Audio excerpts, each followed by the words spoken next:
Hey everyone, Jared James Nichols here, and I'm so excited to talk about being in a trio. It's one of my favorite settings, is being able to have that space and all of that time and dynamic range when playing in my band. I tour as a trio, I record as a trio, and preferably live in all those settings for recording as well, because there's something special I feel like that happens when you are playing off of each other and you're able to actually interpret the music in real time. Of course, when in the studio tracking, laying down the basics such as drums, bass, then guitar, it's great. But in a trio setting, there's something explosive and dynamic about being able to be in the same place at the same time making music. One of the ways as a guitar player I love to use this as maximum benefit is in an improv setting. So let's say a song like mine, Threw Me to the Wolves, a very simple progression. We have these sections where we will just vamp on an A chord, specifically an A minor chord. A lot of times what will happen, and one of the fun things to do is if, let's say a bass player is just playing an A groove, and you sit here and they have that A going, you can start to actually put harmony around that. And you can use your ear and go as complex or as simple as you'd like. So a lot of times I'll start out with a groove where I'm actually playing like an A7 thing. So if he's playing just that A, I'll start to make melodies around that, thinking about that major third, right? So let's say I start with a motif and I build it with the band. We'll start super dynamic, and let's say I'm playing.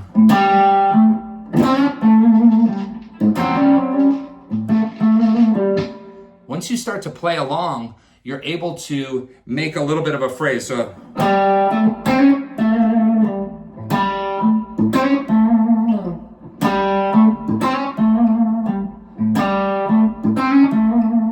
we start to build around that. And a lot of times what will happen is we're able to start a whole new section with that.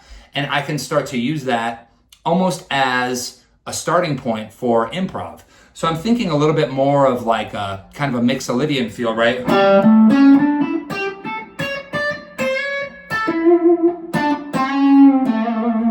I'll start to run things like that.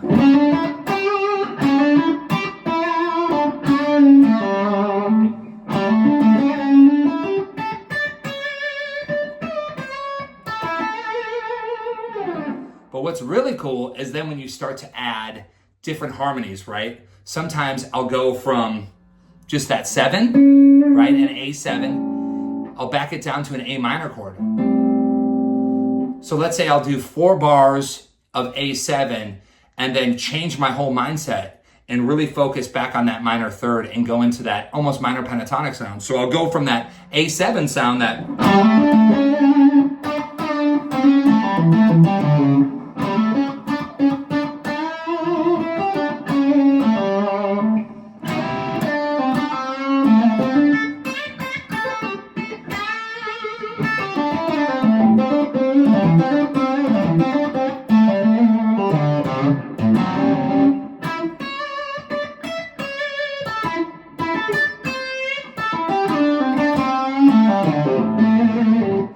and then I'm basically using my own ear to create harmonically where I want to go.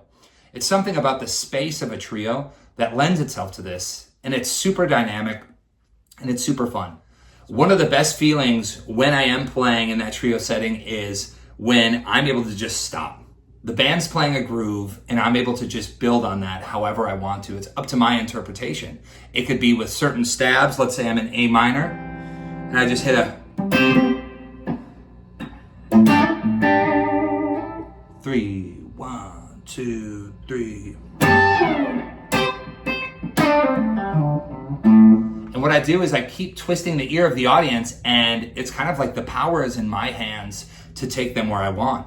I can do something very simple, or I can make it as elaborate as I want. Let's say I start with a phrase, very, very easy minor phrase. 1, 2, 3, 4. 1, 2. Go up the octave.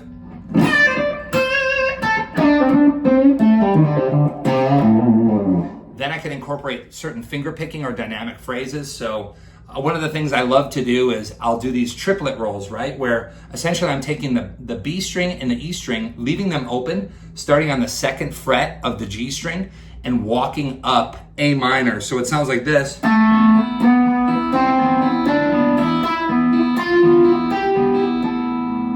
And I'll do that over the groove to kind of manipulate it. So we'll go 1, 2, 3, 4.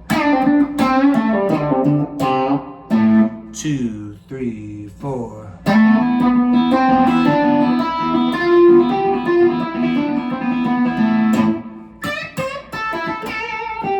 Something else I love to add, double stops. So if I do some double stops along it on the B and high E string, it'll sound like this.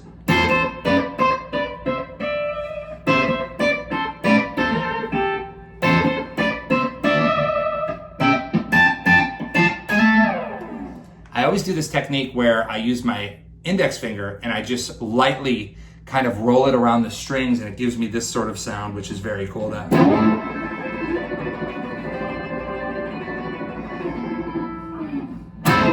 It's very important when you're playing in a trio to be able to dynamically serve what you want to hear, and that's a really special moment.